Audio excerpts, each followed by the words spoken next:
सभी का हार्दिक स्वागत है हमारे YouTube चैनल पटना ही सत्संग बिहार ऑनलाइन सत्संग में। आइए हम लोग देखते हैं सब्सक्राइब कैसे करें। ये जो देख रहे हैं आप सब्सक्राइब का बटन है ना, उस पर क्लिक करके ये बेल वाले आइकन पे क्लिक करके ऑल पे क्लिक करना है, उसके बाद सब्सक्राइब हो जाएगा। धन्यवाद। जय गुरु।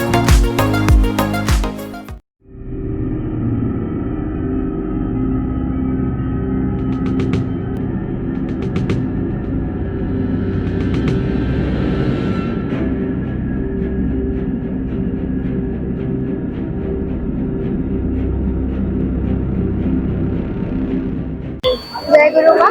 जय गुरु। आपका नाम? संगीता दास। मेरी दीक्षा हुई थी 2001 में और मैं शादी से पहले ठाकुर जी का नाम भी नहीं जानती थी और ये क्या होते हैं कौन है मैं कुछ नहीं जानती थी। लेकिन मेरी किस्मत कहिए, अच्छी किस्मत एक सत्संगी फैमिली में मेरी शादी हुई और जो मेरे ससुर जी थे, फादर इन लॉ जो थे, वो एज ए ऋतिक स्वर्गीय श्री मधुकांदा, उनके माध्यम से मेरी दीक्षा हुई। मेरे ऋतिक का नाम गोपेंद्र नारायण मल्लिक, स्वर्गीय श्री गोपेंद्र नारायण मल्लिक था। उन्हीं के माध्यम से मुझे दीक्षा हुई। और ठाकुर जी क्या हैं और उनके पकड़ने से क्या मिलता है, ये अनुभूति मुझसे अधिक कोई नहीं कहता है। मैं अपनी अनुभूति बता सकती हूँ कि ठाकुर को पकड़ने से पहले मैं जीरो थी, ना तो कोई मेरी दिशा थी, ना तो कोई पहचान थी और ना ही कोई मंजिल थी। लेकिन कहते हैं ना, सुन के आगे जब एक को जोड़ दिया जाता है तो आदमी 10 बन जाता है। तो वही मेरे लाइफ में मेरे सुन के आगे जो है, मेरे बाबूजी मेरे एक को जोड़ दिए, वो थे ठाकुर जी, और मैं कब सुन से 10 बन गई इस बात का मुझे एहसास भी नहीं हुआ। पर ये है कि ठाकुर जी तो कहते हैं ना कि स्कूल में एडमिशन लेने से नहीं होता है, जितना हम पढ़ेंगे उतना आगे बढ़ते चले जाएंगे। तो ये मुझ पर डिपेंड करता है कि हम ठाकुर को लेके कितना चलते हैं, ठाकुर को जितना अपने अंदर उतारेंगे, जितना आगे बढ़ेंगे उतने मेरी वृद्धि होगी। क्योंकि कहते हैं अपने अस्तित्व वृद्धि के लिए, अपने अस्तित्व के रक्षा के लिए एक यही साधन है परम पिता ठाकुर जी से जुड़ना। और जब तक इंसान ठाकुर जी से नहीं जुड़ेगा, उनके राह पे नहीं चलेगा, तो कैसे वृद्धि को प्राप्त होगा। वृद्धि प्राप्त के लिए गुरु और सतगुरु दोनों में डिफरेंस है।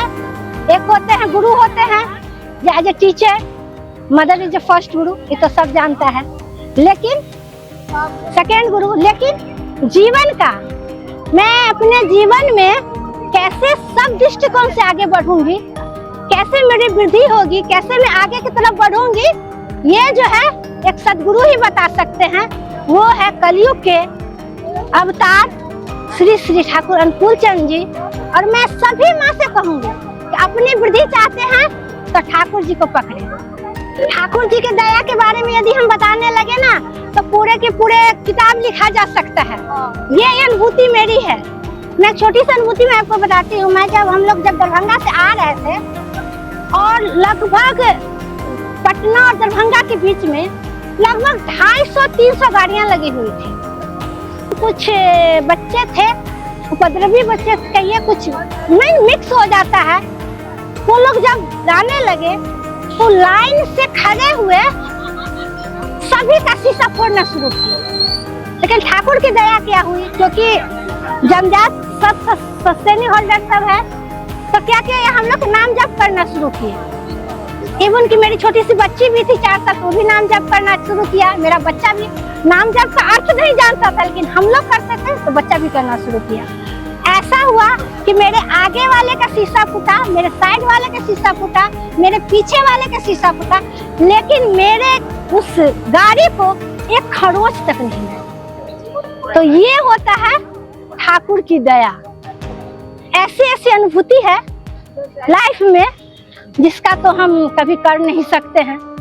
खासकर मेरे हस्बैंड ऋतिक हैं, उनका जो चाहे वो जाजक का पंजा मिलना हो या फिर ऋतिक का पंजा मिलना हो, एक ऐसी अनुभूति है जिसका वर्णन शब्दों में तो नहीं किया जा सकता है।